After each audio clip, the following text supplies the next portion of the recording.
person in the year before me, he wanted to go to the Naval Academy, so he expressed interest in Boys Nation a lot.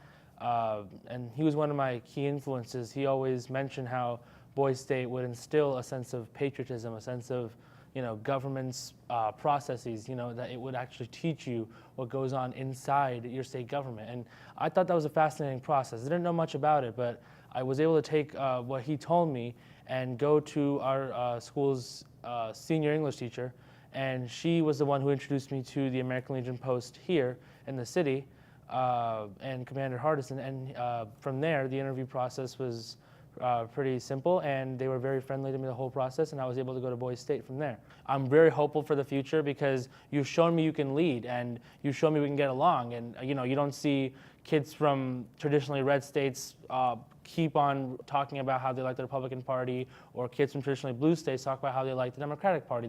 There's none of that deep-rooted division that exists with the state.